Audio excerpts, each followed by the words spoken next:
Friends, previous chapter में हमने rate of reaction के बारे में पढ़ा था कि रेट ऑफ रिएक्शन क्या होती है, इसकी यूनिट क्या होती है, किसी भी केमिकल रिएक्शन की रेट हम कैसे कैलकुलेट करते हैं। अब हम आगे पढ़ते हैं कि इसी रेट के अकॉर्डिंग जो रिएक्शंस होती हैं वो 3 टाइप की होती हैं। There are 3 types of chemical reaction according to rate of reaction. सबसे पहली रिएक्शन आती है हमारे पास very fast reaction. Very fast reaction कौन सी होती हैं? वो रिएक्शन होती हैं जो बहुत ही कम समय में हो जाए, तुरंत हो जाए, ये कह सकते हैं which take place in instant of time. Reactions which takes place in instant of time, कि बहुत ही कम समय में तुरंत हो जाए। जैसे ही हमने रिएक्टेंट्स को लिया, उनको आपस में रिएक्शन कराया, तुरंत रिएक्शन हो गई। जैसे कि फॉर एग्जांपल हमारे पास reactions of acid and base होता है। या फिर एक एग्जांपल ले लें हम, जैसे कि हमारे पास फॉर एग्जांपल AgNO3 ले लें हम, कि AgNO3 प्लस NaCl लें। तो AgNO3 को जैसे ही NaCl के साथ हम रिएक्शन कराते हैं, इट फॉर्म AgCl। ये AgCl बनता है यहाँ पे। इसके व्हाइट प्रेसिपिटेट तुरंत नीचे बैठ जाएंगे, ये क्या बनाएगा? व्हाइट प्रेसिपिटेट बनाएगा। प्लस हमारे पास बन जाता है NaNO3। तो देखिए ये जो रिएक्शन होती है, ये रिएक्शन तुरंत होती है, which take place in fraction of time, instant of time या fraction of time. Fraction of time का मतलब क्या है? जो सेकंड के अंदर हो जाए, माइक्रो सेकंड के अंदर हो जाए, उन्हें हम क्या कहते हैं? वेरी फास्ट रिएक्शन कहते हैं। इसी तरह सेकंड टाइप की जो रिएक्शन आती है वो होती है हमारे पास वेरी स्लो रिएक्शन।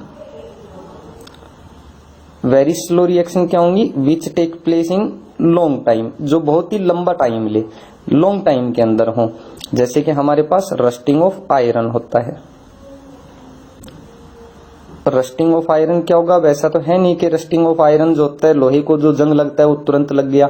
उसको कई दिन, महीने या साल जो लग जाते हैं। Which take place in months, days और ईयर्स, कि जिनको पूरा होने में महीनों लग जाएं, साल लग जाएं या बहुत दिन लग जाएं, वो क्या होती है हमारे पास?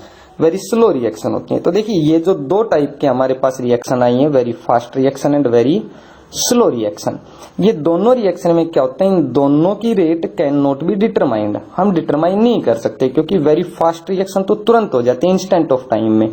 हम उनकी स्पीड नहीं बता सकते, रेट नहीं बता सकते। वेरी स्लो रिएक्शन बहुत ही धीरे होती हैं, हम उनको भी नहीं बता सकते कि उनकी रेट क्या आएगी हमारे पास। तीसरे टाइप की जो रिएक्शन होती है, हम इसको पढ़ेंगे हमारे सिलेबस में, जो क्या होती है? Moderate reaction. Moderate chemical reaction कौन सी होती हैं? वो केमिकल रिएक्शन होती हैं which take place in moderate time. Moderate time means ये कह सकते हो आप कि those reaction which are neither very fast nor very slow, जो ना तो बहुत ही फास्ट है ना ही स्लो है। मीन्स जो ये कह सकते हैं कि ये वो रिएक्शंस होती हैं which take place in minute और हावर्स, जो मिनटों में या घंटों में पूरी हो जाए, उसे हम क्या कहेंगे? मॉडरेट रिएक्शन कहते हैं। अब मॉडरेट रिएक्शन के लिए फॉर एग्जांपल अगर हम लें हाइड्रोलिसिस ऑफ सुक्रोज, क्या हमारे पास सुक्रोज होता है, हाइड्रोलिसिस ऑफ सुक्रोज का ये एग्जांपल ले ले। सुक्रोज का फॉर्मूला क्या होता है? C12H22O11। अब इसका हाइड्रोलिसिस मीन्स H2O के साथ जब हम ट्रीट कराते हैं in presence of mineral acid, H positive ले लें, ये H पॉजिटिव एसिड से मिला है, मिनरल एसिड ले लेते हैं, तो ये हमारे पास बनाएगा C6H12O6 प्लस C6H12O6। ये हमारे पास देखिए फॉर्मूले सेम है लेकिन नाम अलग अलग है, एक बनेगा ग्लूकोज, एक बनेगा फ्रक्टोज। तो ये जो रिएक्शन है, this reaction is moderate reaction. इस रिएक्शन के हम रेट कैलकुलेट कर सकते हैं, रेट बता सकते हैं। तो हमारे पास ये 3 टाइप की रिएक्शंस आती हैं। अब हमने ये 3 टाइप की रिएक्शन पढ़ लिया। बात आती है कि why some reactions are very fast, some very slow and some reactions are moderate reaction, की कुछ रिएक्शन मॉडरेट होती हैं, कुछ रिएक्शन फास्ट होती हैं, कुछ वेरी स्लो होती हैं। क्यों या क्या कारण है? तो देखिए रिएक्शंस जो वेरी फास्ट होती हैं, वेरी स्लो होती हैं या फिर आपकी मॉडरेट होती हैं, इनके 3 ये टाइप होने के रीजन क्या है? रीजन यही है कि कोई भी जो केमिकल रिएक्शन होती है, उस केमिकल रिएक्शन में क्या होते हैं? बॉन्ड ब्रेक होते हैं एंड बॉन्ड बनते हैं, बॉन्ड फॉर्म्ड होते हैं, बॉन्ड फॉर्म्ड। अब डिफरेंट टाइप की रिएक्शंस के अंदर डिफरेंट टाइप के बॉन्ड होंगे और डिफरेंट टाइप के बॉन्ड को तोड़ने के लिए हमारे पास डिफरेंट अमाउंट ऑफ एनर्जी की जरूरत पड़ेगी, जिसकी वजह से क्या होगा, हमारे पास रिएक्शन की रेट भी डिफरेंट आएंगी, या फिर रिएक्शन भी आपके पास डिफरेंट टाइप्स की होती हैं कि very fast reaction, slow reaction and moderate reaction. अब हम बात करते हैं, हमारे पास आता है एक next topic, average rate and instantaneous rate of reaction. तो हमारे पास नेक्स्ट टॉपिक आएगा average rate and instantaneous rate of reaction, ये पढ़ेंगे हम। तो हमारे पास है topic average rate and instantaneous rate of reaction.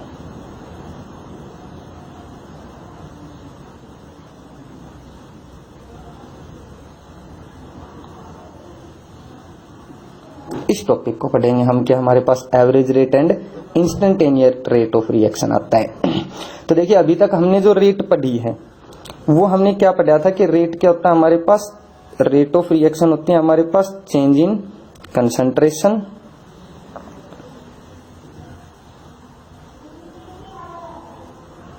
Over change in time या टाइम इंटरवल। अब देखिए, हमारे पास जो मॉडरेट रिएक्शन जो हमने पढ़ी है, मॉडरेट रिएक्शन के अंदर क्या होता है, फाइनाइट टाइम होता है एक, कि फाइनाइट टाइम मिलेगा आपके पास। फाइनाइट टाइम का मतलब यह है कि आपके पास कोई भी दो टाइम मिलेंगे, या फिर हमारे पास जो मिनट या हावर्स होते हैं जिनके अंदर हम कैलकुलेट कर सकते हैं, तो फाइनाइट टाइम में होती है। तो यहाँ पे हमने रेट पहले ही पढ़ी थी, हमने क्या पढ़ा था थोड़ी देर प्रीवियस चैप्टर में, अगर हम चले प्रीवियस टॉपिक में अगर हम देखें तो हमने देखा था कि रेट हमारे पास जो हमने चेंज इन कंसंट्रेशन निकाली थी वो रिएक्टेंट की R2 माइनस R1 करके डेल्टा R आया था हमारे पास। इसी तरह प्रोडक्ट का क्या आया था हमारे पास, P2 minus P1 is equal to delta P आया था, और टाइम हमारे पास T2 minus T1 is equal to delta T आया था। तो यहाँ पे हमारे पास क्या हो गया, फाइनाइट टाइम है, फाइनाइट टाइम के अंदर निकल के आता है। तो यहाँ पे जब हमारे पास फाइनाइट टाइम दे दिया, तो जो हमारे पास रेट ऑफ रिएक्शन आई थी कि रेट इज इक्वल टू, हमने क्या लिखा था, minus delta R upon delta T is equal to delta P upon delta T। तो ये रिएक्शन हम कह सकते हैं क्या, ये हमारे पास एवरेज रेट ऑफ रिएक्शन है। यहाँ पे कि एवरेज ही निकल के आ रही है कि total change in concentration upon total change in time, क्या आता है हमारे पास, एवरेज ही होगा। सो हम we can say that this is the average rate of reaction. जबकि जो इंस्टेंटेनियस रेट ऑफ रिएक्शन होती है,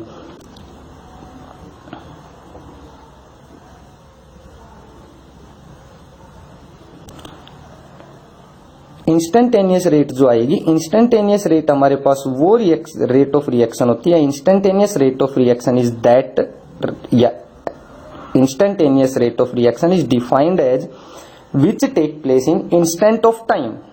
कि रेट ऑफ रिएक्शन हम कब कैलकुलेट करें, इंस्टेंट ऑफ टाइम के अंदर।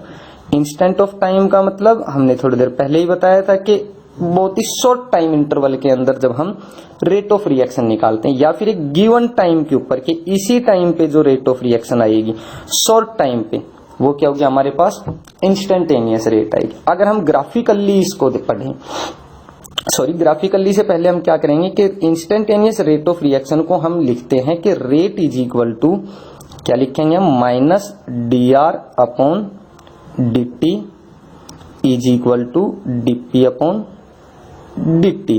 डी हम कब लगाते हैं, जो स्मॉल चेंज का मतलब जो हमारे पास इंस्टेंट ऑफ टाइम आएगा तो चेंज भी क्या होगा, स्मॉल चेंज होगा कंसंट्रेशन और टाइम में।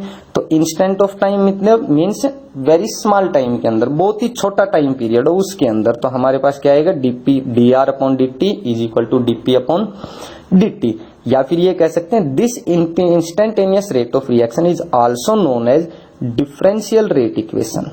क्या बोलते हैं इसको, differential rate equation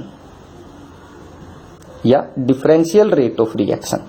it is also known as differential rate of reaction. अब इन दोनों को हम एवरेज रेट ऑफ रिएक्शन और इंस्टेंटेनियस रेट ऑफ रिएक्शन, इन दोनों को अब हम कैसे रिप्रेजेंट करते हैं, ग्राफिकल मेथड से रिप्रेजेंट करते हैं। तो ग्राफिकल मेथड से कैसे रिप्रेजेंट करेंगे हम, देखिए ग्राफिकल मेथड से करके देखते हैं कि हमारे पास क्या है, कि हमने पढ़ा है कि रेट जब हम कैलकुलेट करते हैं तो उसमें क्या होता है कि रिएक्टेंट की जो कंसंट्रेशन आएगी, concentration of reactant regularly decreases, while product की जो कंसंट्रेशन होगी वो रेगुलरली इंक्रीजेज होती है। अब हमारे पास कोई भी एक केमिकल रिएक्शन ले लेते हैं हम, जिसके अंदर हम मान लेते हैं हमारे पास दो टाइम है T1 एंड T2। अगर हमने ग्राफिकल रिप्रेजेंट करना है तो ग्राफिकल रिप्रेजेंट करने के लिए हम T1 के ऊपर जो कंसंट्रेशन आती है हमारी, वो हम कितनी मान लेते हैं, मान लीजिए T1 कंसंट्रेशन के ऊपर हमारे पास कंसंट्रेशन है, T1 टाइम के ऊपर कंसंट्रेशन है C1 और T2 के ऊपर हमारे पास कंसंट्रेशन है C2 रिएक्टेंट की। अब यहां से हमारे पास यही हो गया कि R से और कोई भी प्रोडक्ट बन रहा है, कोई भी प्रोडक्ट लिख दिया हमने। तो यहां से हमारे पास क्या होगा कि हमने टाइम ले लिए दो T1 एंड T2, तो इस रिएक्टेंट की जो कंसंट्रेशन है T1 टाइम पे C1 है, after time T2 it becomes C2। अब यहां से अगर हम गौर करें तो हमारे पास जो C2 है ये क्या आएगी, लेस देन C1, क्योंकि रिएक्टेंट की कंसंट्रेशन तो क्या होती है, रेगुलरली डिक्रीजेज। इसी तरह हम प्रोडक्ट की थोड़ी देर बाद पढ़ेंगे, केवल रिएक्टेंट की लेके चलते हैं, अभी हम वही C1 C2 मान के कर लेंगे। तो यहाँ पे अगर हम ग्राफिकली मेथड देखें, ग्राफ से रिप्रेजेंट करें, तो हमारे पास यहाँ पे ये ग्राफ एक रिप्रेजेंट करेंगे जिसके अंदर हमारे यहाँ पे कंसंट्रेशन, ये हमारे पास टाइम है कि ये हमने कंसंट्रेशन मान ली इधर रेगुलरली इंक्रीजेज, ये हमारे पास टाइम मान लिया T, इधर टाइम इंक्रीजेज हो रहा है रेगुलरली। अब यहाँ पे ये पॉइंट क्या हमारे पास T is equal to 0, T is equal to 0 का मतलब क्या, इनिशियल मीन्स जब हमारे पास टाइम 0, जब रिएक्शन शुरू ही नहीं हुई है। तो यहाँ पे देखिए हमारे पास क्या होगा कि जो ग्राफ आएगा वो क्या होता है हमारे पास कि रिएक्टेंट की कंसंट्रेशन लगातार क्या होगी, जैसे जैसे टाइम बढ़ेगा रेगुलरली डिक्रीजेज। तो यहाँ पे हम इसको रिप्रेजेंट ऐसे कर सकते हैं कि रेगुलरली डिक्रीजेज, ये डिक्रीज हो रहा है।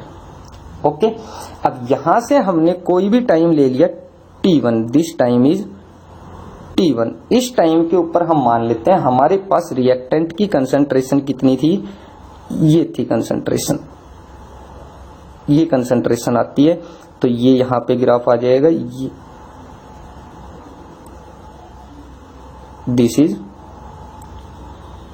C1 एंड टाइम T2 के ऊपर हमारे पास मान लेते हैं दिस इज टाइम T2, ये टाइम हमारे पास क्या T2 है। इस टाइम के ऊपर जो कंसंट्रेशन आती है वो कितनी है हमारे पास C2 है। तो ये हमारे पास ऐसे ग्राफिकली हम इसको रिप्रेजेंट कर सकते हैं। अब देखिए जब इंस्टेंटेनियस रेट की जब बात आती है तो इंस्टेंटेनियस रेट कैसे निकालते हैं हम, एवरेज रेट तो हम वैसे भी निकाल सकते हैं, लेकिन जब इंस्टेंटेनियस की बात आती है तो वह इंस्टेंट ऑफ टाइम कि मान लीजिए हमारे पास ये टाइम है, ये टाइम T, इसके अकॉर्डिंग हमारे पास क्या आएगी रेट ऑफ रिएक्शन, तो ये फिक्स टाइम दे दिया instant of time.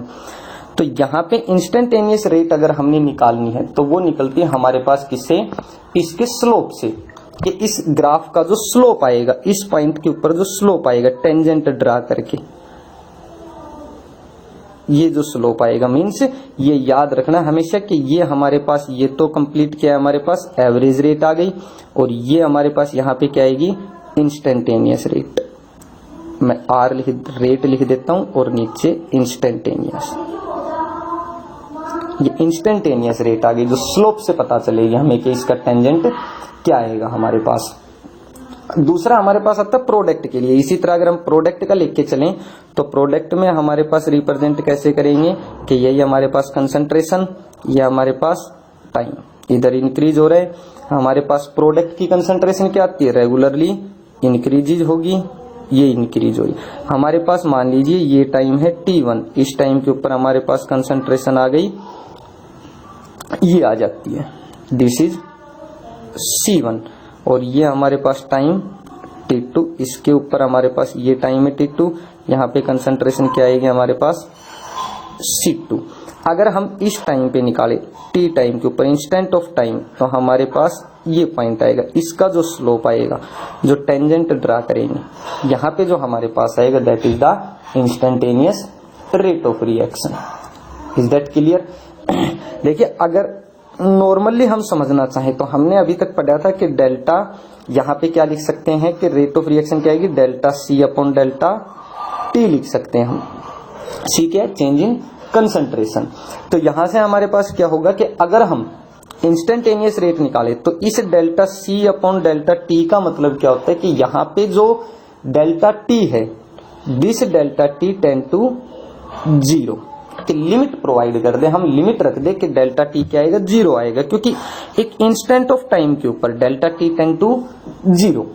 Is that clear? तो ये आती है हमारे पास instantaneous rate of reaction and average rate of reaction. अब हम नेक्स्ट करते हैं, हमारे पास आते हैं factors affecting rate of reaction.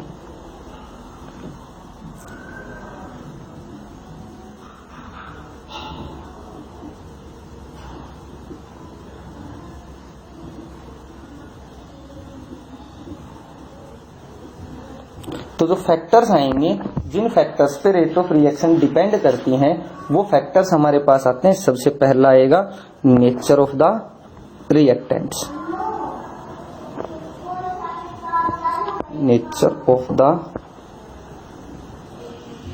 Reactants. देखिए जो रेट ऑफ रिएक्शन होती है वो डिपेंड करती है नेचर ऑफ द रिएक्टेंट्स के ऊपर। अब वो कैसे डिपेंड करेगी? देखिए रिएक्टेंट्स जो होते हैं उनमें सबसे पहला केस हम लेके चलते फेज का, कि हमारे पास फेज क्या है रिएक्टेंट्स का। तो 3 फेज होते हैं, सॉलिड, लिक्विड एंड गैसेज। तो देखिए अगर आपके पास रिएक्टेंट गैसेज हैं तो गैसेज के अंदर क्या होंगे, वीक बॉन्ड होते हैं। अब वीक बॉन्ड है तो गैसेज क्या होगी, रिएक्शंस जल्दी करेंगे। तो हम ये कह सकते हैं कि सबसे ज्यादा जो रिएक्शन होगी, सबसे स्पीड से जो रिएक्शन होगी, जल्दी रिएक्शन होगी, किसमें होगी, गैसेज में, उसके बाद लिक्विड में और सबसे बाद में सॉलिड में। क्यों? क्योंकि गैसेज के अंदर बॉन्ड वीक, लिक्विड के अंदर बॉन्ड गैसेज से स्ट्रॉन्ग लेकिन सॉलिड से वीक होते हैं, और सॉलिड में बॉन्ड या फोर्स ऑफ अट्रैक्शन सबसे स्ट्रॉन्ग होते हैं। दूसरा हमारे पास आता है यहाँ पे कि हमारे पास रिएक्टेंट्स कैसे हों, होमोजीनियस और हेट्रोजीनियस।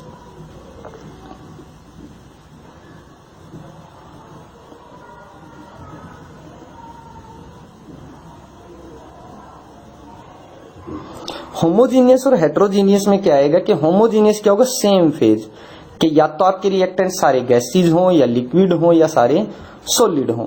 तो हमारे पास देखिए अगर होमोजीनियस है, होमोजीनियस और हेट्रोजीनियस में देखें तो होमोजीनियस हमारा हेट्रोजीनियस से जल्दी रिएक्शन करेगा। कारण क्या है, क्योंकि होमोजीनियस मान लीजिए गैसेज ही हैं, तो गैसेज है तो गैसेज जल्दी रिएक्शन करेंगी आपस में। अगर सारे रिएक्टेंट गैसेज ही हैं, क्यों? क्योंकि उनके अंदर बॉन्ड वीक है। अगर दोनों के दोनों या सारे के सारे रिएक्टेंट आपके पास सॉलिड होते हैं तो सॉलिड में वैसे ही फोर्स ऑफ अट्रैक्शन स्ट्रॉन्ग है, स्ट्रॉन्ग है तो क्या होगा, और देर में वो रिएक्शन करेंगे।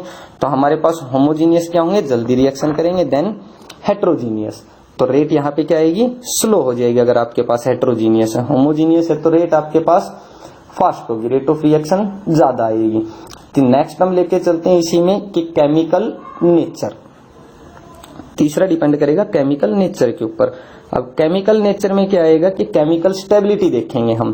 केमिकल नेचर के अंदर जो जितना ज्यादा स्टेबल होगा, हमें पता है जो केमिकल या जो केमिकल रिएक्शन के अंदर जो रिएक्टेंट्स होते हैं वो जितने ज्यादा स्टेबल होंगे उतना ही क्या होगा, रिएक्शन स्लो होगी, मींस रेट ऑफ रिएक्शन उतनी ही स्लो आएगी। अब हमारे पास क्या है, फॉर एग्जांपल हम नोबल गैसेज को ले ले। नोबल गैसेज हमने पढ़ा, नोबल गैसेज कौन सी होती है, ग्रुप नंबर 18 जो होता है वो नोबल गैसेज होता है। Helium, neon, argon, krypton, xenon, radon etcetera. ये जो नोबल गैसेज होती है, हमें पता है कि noble gases are less reactive, या फिर कह सकते हैं नोबल गैसेज रिएक्शन नहीं करती। क्यों नहीं करती हैं, क्योंकि नोबल गैसेज में क्या होते हैं, इनके 8 इलेक्ट्रॉन कंप्लीट होते हैं। तो ये क्या है, केमिकली स्टेबल है। जितने ज्यादा स्टेबल होंगे उतना ही क्या होगा, रिएक्शन धीरे होगी, रेट ऑफ रिएक्शन उतनी ही स्लो मिलेगी, रिएक्शन उतनी ही स्लो होगी हमारे पास। तो यहां से हम कह सकते हैं कि जो रेट ऑफ रिएक्शन आएगी, rate of reaction is inversely proportional to क्या आएगी, केमिकल स्टेबिलिटी। कि केमिकल स्टेबिलिटी के इनवर्सली प्रोपोर्शनल होगा, मींस जितना ज्यादा स्टेबल रेट ऑफ रिएक्शन उतनी ही कम धीरे, जितना कम स्टेबल रेट ऑफ रिएक्शन उतनी ही हाई आएगी हमारे पास। सेकंड हम लेके चलते हैं, इसमें फैक्टर क्या आएगा हमारे पास, सेकंड वो लेके चलते हैं, हमारे पास आता है टेम्परेचर।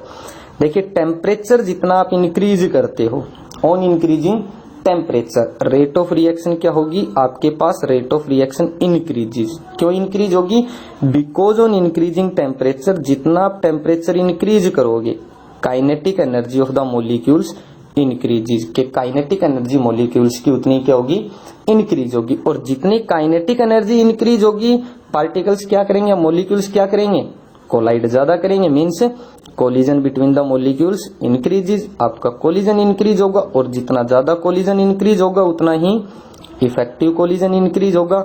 इफेक्टिव कोलिजन इंक्रीज होगा तो आपके पास क्या होगा, रेट ऑफ रिएक्शन इंक्रीजेस, क्योंकि मॉलिक्यूल्स जितने ज्यादा आपके पास कोलाइड करेंगे उतनी ही रिएक्शन स्पीड से होगी, तो रेट ऑफ रिएक्शन इंक्रीज होगी। और हमेशा नोट डाउन कर लेना, याद रखना कि at every 10 kelvin temperature, her 10 kelvin temperature rise करने पर, at every 10 kelvin rise in temperature rate of reaction becomes double. Rate of reaction क्या हो जाती है, डबल हो जाती है। क्वांटिटेटिवली ये जो आपका इफेक्ट ऑफ टेम्परेचर है, this is given by scientist Arrhenius, by the Arrhenius equation. वो एरिनस इक्वेशन आप के बाद में जो लेक्चर आएंगे उनमें पढ़ोगे, उनमें आपको फिर से ये कराया जाएगा। नेक्स्ट हमारे पास आता है टेम्परेचर के बाद आपके पास आएगा नेक्स्ट सरफेस एरिया। तो चलिए अब हम सरफेस एरिया करते हैं कि सरफेस एरिया कैसे इफेक्ट डालता है। देखिए सरफेस एरिया का मतलब क्या है कि कोई भी जो रिएक्टेंट है उनके जितने ज्यादा टुकड़े हम करेंगे उतना ही क्या होगा, वो ज्यादा सरफेस एरिया आएगा। देखिए मान लीजिए आपके पास फॉर एग्जांपल चौक है, आप एक तो कंप्लीट चौक को, या हमारे पास ये कैप ही है, मान लीजिए चौक है, इस चौक को अगर हम, इस कैप को अगर हम पानी में वेट करें या पानी में डालें, डिप करें पानी में, तो एक तो हमारे पास केवल ये चौक ही वेट होगा, सरफेस एरिया कम है। अगर मान लीजिए मैं इसके 2 टुकड़े कर दूं तो हमारे पास सरफेस एरिया बढ़ जाएगा, क्योंकि अभी तो हमारे पास जो आपके पास ऊपर का जो है या फिर आपका नीचे वाला जो पार्ट है केवल वही कांटेक्ट में आएगा वाटर के, लेकिन इसके जब मैं 2 टुकड़े कर दूंगा तो क्या होगा कि हमारे पास बीच का जो हिस्सा और आएगा वो भी वाटर के साथ कांटेक्ट में आएगा। तो जितना ज्यादा आपके पास क्या होगा उतना ही चौक जल्दी यहाँ पे डिजोल्व होगा इसमें वाटर के अंदर। तो आपके पास जितना सरफेस एरिया बढ़ेगा, सरफेस एरिया बढ़ेगा तो क्या होगा आपके पास, सरफेस एरिया बढ़ाने का मतलब आपके पास नंबर ऑफ पार्टिकल इंक्रीज होंगे, और जितना आप सरफेस एरिया इंक्रीज करोगे क्या होगा, कोलिजन इंक्रीज, उतने ही पार्टिकल्स क्या आएंगे, कोलिजन ज्यादा करेंगे, और कोलिजन इंक्रीज होगा तो रेट ऑफ रिएक्शन इंक्रीज होगी, rate of reaction increases. Surface area के बाद हमारे पास नेक्स्ट आता है इसमें कंसंट्रेशन ऑफ द रिएक्टेंट। चलिए कंसंट्रेशन ऑफ रिएक्टेंट को तो हम बाद में करेंगे, नेक्स्ट कर लेते कैटालिस्ट, इफेक्ट ऑफ कैटालिस्ट। देखिए कैटालिस्ट में क्या होंगे, कैटालिस्ट होते क्या है, कैटालिस्ट वो सब्सटेंस होते हैं, substance which take place in a chemical reaction, जो केमिकल रिएक्शन में भाग तो लेते हैं, takes place in chemical reaction, chemical reaction में भाग लेंगे in a reaction without involving itself या विदाउट कंज्यूमिंग इटसेल्फ, अपने आप को कंज्यूम नहीं करते हैं, ये खुद वैसे के वैसे रहते हैं। कैटालिस्ट जो रिएक्शन के अंदर आएंगे कि ये क्या करते हैं, कैटालिस्ट का मेन काम होता है कि they changes the rate of reaction and most of the cases catalyst increases the rate of reaction. Catalyst rate of reaction को इंक्रीज कर देते हैं, रिएक्शन की स्पीड को बढ़ा देते हैं ये।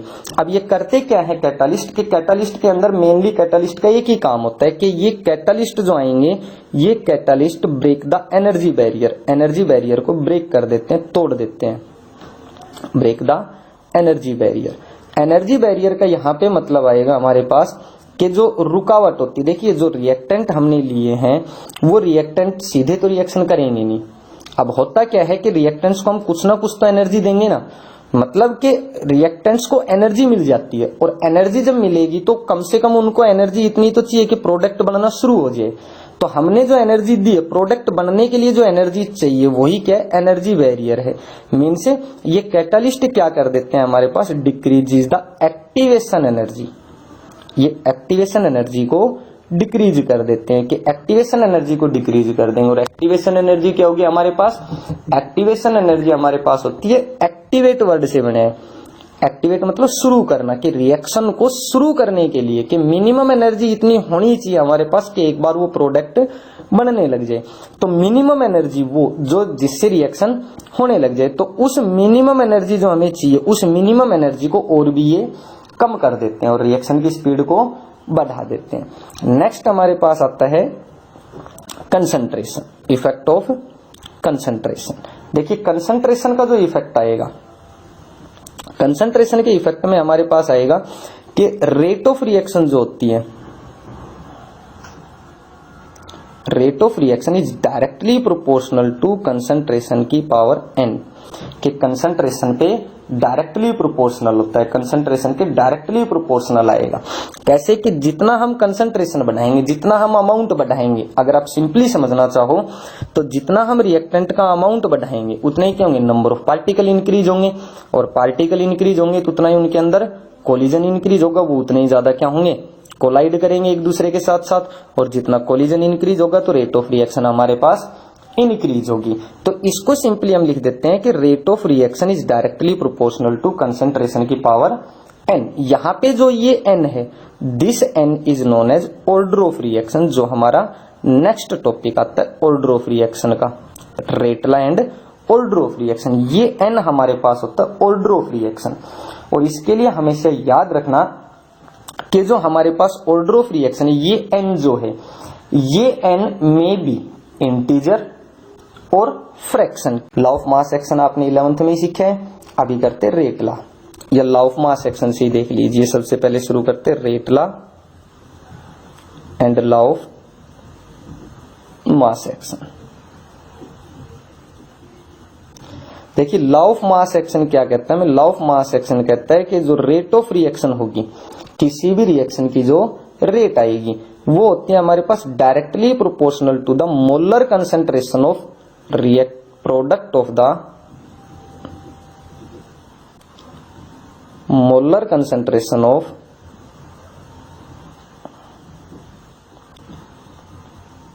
रिएक्टेंट्स एंड प्रोडक्ट्स, कि डायरेक्टली प्रोपोर्शनल होती है हमारे पास रेट किसके? Molar concentration of reactant and product के, प्रोडक्ट और रिएक्टेंट की। कि हम कोई भी एक केमिकल रिएक्शन ले लेते हैं कि AA plus BB after reaction product बन रहा है हमारे पास, तो जो हमारे पास रेट ऑफ रिएक्शन आएगी इसके अकॉर्डिंग, वो रेट ऑफ रिएक्शन कहता है directly proportional to molar concentration of A and B की प्रोडक्ट के। तो A की पावर A एंड B की power B, where A and B are the molar concentration. आपके पास ये मोलर, कितने मोलर हैं आपके पास? क्लियर है? स्टिक्योमेट्रिक कोफिशिएंट बोल देते हैं इनको।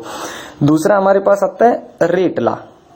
रेटला हमारे पास क्या कहता है कि rate law also express the rate of reaction, rate law also express rate of reaction in term of molar concentration. Molar concentration की टर्म में एक्सप्रेस करता है ये। Rate law also express the rate of reaction in term of molar concentration of reactant which raised to some power.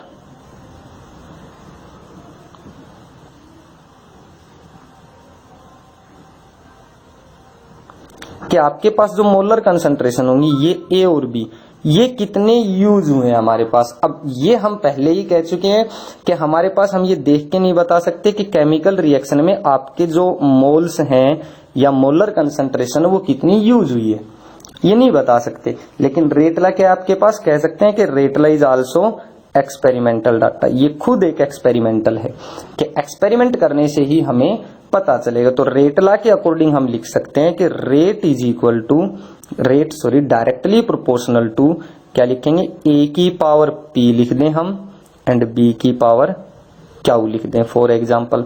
तो यहाँ पे हमारे पास क्या आ गया? ये रेट लॉ के अकॉर्डिंग आ गया। अब अगर हम इसको सिंप्लीफाई करें तो हमारे पास क्या आएगा, rate is equal to, proportionality का साइन हटाते हैं तो कोई भी कांस्टेंट लगाएंगे, के ए की पावर पी एंड बी की पावर क्यू। अब जो हमने थोड़ी देर पहले पढ़ा था क्या, कि rate of reaction directly proportional to concentration की पावर एन। यहां पे ये हमारे पास क्या है, कंसंट्रेशन है, ये कितने पावर तक रेज कर रहे हैं। तो हमारे पास यहाँ पे क्या लिख सकते हैं, सीधा ये भी लिख सकते हैं कि रेट इज इक्वल टू के कंसंट्रेशन की पावर एन भी कर सकते हैं। तो यहाँ पे हमारे पास चाहे यहां से देख लो चाहे कंसंट्रेशन की पावर एन से देख लो कि हमारे पास पी एंड क्यू क्या है, ऑर्डर ऑफ रिएक्शन है, या एन क्या है, ऑर्डर ऑफ रिएक्शन है। वे के क्या है हमारे पास, प्रोपोर्शनलिटी कांस्टेंट है and it is known as rate constant. इसका नाम क्या है, रेट कांस्टेंट नाम है। Sometimes it is also known as velocity factor या वेलोसिटी कांस्टेंट, रेट कांस्टेंट भी कह सकते हैं और वेलोसिटी कांस्टेंट भी कह सकते हैं। अब हम बात कर रहे हैं पी एंड क्यू की। तो हमने जो लिखा है, क्या लिखा है हमने, कि rate is equal to, reaction के अंदर rate is equal to K A की पावर पी एंड बी की पावर क्यू। यहां पे जो पी है वो तो क्या है, order of reactant, order of reaction with respect to A के रिस्पेक्ट में रेट ऑफ रिएक्शन का ऑर्डर है ये, कि जो हमारे पास रिएक्शन उसका ऑर्डर क्या है, पी है, कब, ए के रिस्पेक्ट में। जबकि क्यू क्या है, order of reaction with respect to B reactant के रिस्पेक्ट में है। तो हम ये कह सकते हैं कि चाहे तो ऐसे कर लो कि हमारे पास यहां से ऑर्डर क्या आ जाएगा, ओवरऑल ऑर्डर ऑफ रिएक्शन, क्या लिखेंगे, overall order of reaction is equal to क्या आ जाएगा हमारे पास, कि इसके अकॉर्डिंग पी, इसके according Q, order of reaction क्या आ जाएगा, पी प्लस क्यू। मीन्स हमारे पास ये क्यू एंड पी या पी और क्यू क्या थे हमारे पास, ऑर्डर ऑफ रिएक्शन है। Is that clear. अब यही बात है हमारे पास कि ऑर्डर ऑफ रिएक्शन की अगर डेफिनेशन आई कि what is the order of reaction, तो ऑर्डर ऑफ रिएक्शन हमारे पास क्या आएगा, order of reaction is the sum of the exponents, sum of the exponents कह लीजिए, सम ऑफ द पावर्स कह लीजिए, of reactants in rate law.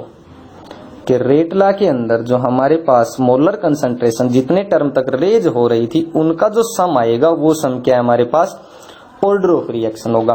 और जो ऑर्डर ऑफ रिएक्शन होता है हमने थोड़ी देर पहले बताया था, इट इज ओनली एक्सपेरिमेंटल। कभी भी हम किसी भी रिएक्शन को देख के ये नहीं कह सकते कि रिएक्शन का ऑर्डर क्या है।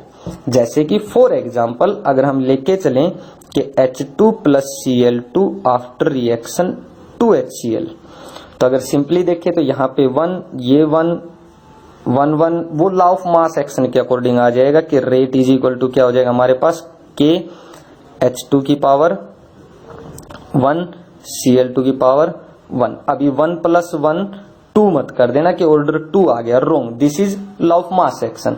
रेट लॉ के अकॉर्डिंग हो सकता है ये कितने पावर तक रेज कर रहा है, ये कितने पावर तक रेज कर रहा है, वी डोंट नो।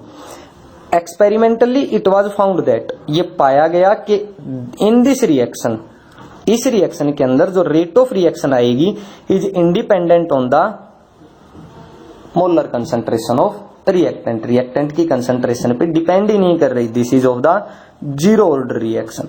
किस ऑर्डर की रिएक्शन है ये, जीरो ऑर्डर की रिएक्शन है। इंपॉर्टेंट है, काफी बार एग्जाम में आ चुकी है ये रिएक्शन कि आपसे पूछा जाएगा H2 plus Cl2 after reaction 2HCl is a, option में देगा zero order, first order, second order, third order. किस ऑर्डर की रिएक्शन है ये, जीरो ऑर्डर की रिएक्शन है। वैसे हमने पहले ही बताया कि ऑर्डर ऑफ रिएक्शन क्या होता है, एक्सपेरिमेंटल है। कभी भी रिएक्शन को देख के हम ये नहीं कह सकते कि इस रिएक्शन का ऑर्डर हमारे पास क्या आएगा। Is that clear. अब आगे चलते हैं हमारे पास यूनिट ऑफ रेट कांस्टेंट।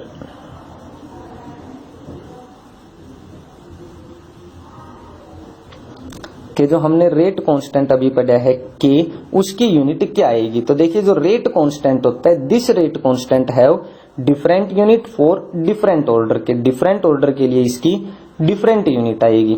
अब वो डिफरेंट यूनिट कैसे आएंगी, आपने कैलकुलेट करने का तरीका बता रहे हैं हम कि कैसे हम डिटरमाइन करेंगे यूनिट को, कैसे हम निकालेंगे यूनिट। तो देखिए हमने रेट पढ़ा है, रेट इज इक्वल टू क्या होगा हमारे पास, कंसंट्रेशन अपॉन टाइम, के change in concentration upon time. इसी तरह हमने रेट लॉ के अकॉर्डिंग रेट पढ़ा है कि रेट इज इक्वल टू क्या होगा, के कंसंट्रेशन की power N, where N is the order of reaction, यही पढ़ा हमने। अब यहां से हमारे पास क्या है, this equation is first, this is equation second. अगर दोनों को इक्वल रखें तो हमारे पास क्या आएगा, के कंसंट्रेशन की power N is equal to concentration upon time, और के इज इक्वल टू क्या आ जाएगा, concentration upon time into 1 upon concentration की पावर एन। अब यहां से आपने जीरो ऑर्डर के लिए करना है तो जीरो ऑर्डर की यूनिट निकाल सकते हो कि concentration upon time into 1 upon concentration की पावर 0। कंसंट्रेशन अपॉन टाइम आ जाएगा, कंसंट्रेशन की unit mole litre inverse, time की यूनिट सेकेंड, यूनिट क्या आ जाएगी, मोल पर लीटर पर सेकेंड आ जाएगी हमारे पास। इसी तरह फर्स्ट ऑर्डर के लिए भी कर सकते हो आप।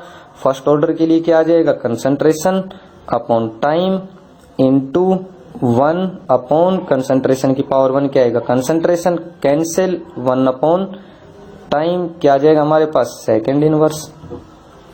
Is that clear. तो ऐसे आ जाएंगे हमारे पास, या सिंपली आप इसको ऐसे भी कर सकते हो कि हमारे पास यहाँ पे के क्या था, दिस इक्वेशन ए, हम क्या कह सकते हैं इससे कि हमारे पास के is equal to concentration upon time into 1 upon concentration power N. अगर हम कंसंट्रेशन की पावर एन को ऊपर लेके जाएंगे तो हमारे पास क्या आएगा, कंसंट्रेशन की पावर माइनस एन, और कंसंट्रेशन की पावर 1 इंटू कंसंट्रेशन की पावर माइनस एन क्या आ जाएगा हमारे पास, के इज इक्वल टू कंसंट्रेशन की power 1 minus n upon time. अब जीरो ऑर्डर के लिए एन की जगह जीरो रख दीजिए, जीरो रखोगे तो concentration 1 minus zero concentration upon time. First order के लिए 1 करोगे, कंसंट्रेशन की पावर 0 1 आ जाएगा, 1 अपॉन टाइम। सेकेंड ऑर्डर के लिए निकालना है तो सेकेंड ऑर्डर के लिए क्या आ जाएगा हमारे पास कि concentration 1 minus concentration 1 minus 2 upon time. Concentration की पावर क्या आ गई, -1 अपॉन टाइम। मीन्स हम कह सकते हैं क्या आएगा हमारे पास, 1 upon concentration into 1 upon time. Concentration की पावर -1 है, नीचे आके कंसंट्रेशन की पावर 1 मीन्स कंसंट्रेशन ही। इसकी यूनिट रख दीजिए, इसकी यूनिट रख दीजिए, क्या आ जाएगी हमारे पास 1 upon mole litre inverse into 1 upon second क्या आ गया, mole inverse litre second inverse. ये सेकेंड ऑर्डर के लिए आ जाएगी।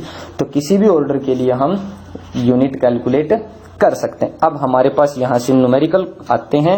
न्यूमेरिकल में क्या आएगा कि आपको कोई भी या तो ऐसे दे देगा कि आपने आइडेंटिफाई करना है ऑर्डर ऑफ द रिएक्शन। जब आपके पास रेट कांस्टेंट की वैल्यू दे रखी है कि आपको के की वैल्यू दे दी, जैसे 2.5 into 10 to power -10 second inverse rate of reaction बताइए। तो वैल्यू पे मत जाइए, हमने हमेशा क्या देखना है, यूनिट देखनी है कि हमारे पास यूनिट क्या है रेट कांस्टेंट की। अब सेकंड इनवर्स किसके लिए होता है हमारे पास, फर्स्ट ऑर्डर रिएक्शन के लिए। तो ये रिएक्शन क्या आएगी हमारे पास, this is of the first order reaction. कोई भी केमिकल रिएक्शन दे दी कि आपके पास A प्लस B मिलके कोई भी प्रोडक्ट बना रहे हैं, in which rate constant have value 2.5 into 10 to power -10, then predict the order of the reaction. तो भी आपने यूनिट ही देखनी है कि आपके पास यूनिट क्या दे रखी है रेट कांस्टेंट की। तो यूनिट देखोगे, उससे अपने आप से आप कैलकुलेट कर लोगे। नेक्स्ट हमारे पास आता है अब आगे चल के मोलिकुलरिटी ऑफ रिएक्शन।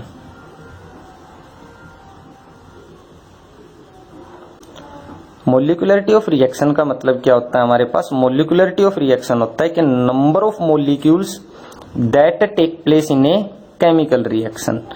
वो मोलिक्यूल जो केमिकल रिएक्शन में भाग लेते हैं, number of molecules takes place in a chemical reaction, जितने मॉलिक्यूल भाग लेंगे आपके केमिकल रिएक्शन के अंदर वही उसकी मॉलिक्यूलरिटी आएगी। फॉर एग्जांपल हमने यही लिया था H2 + Cl2 after reaction 2HCl।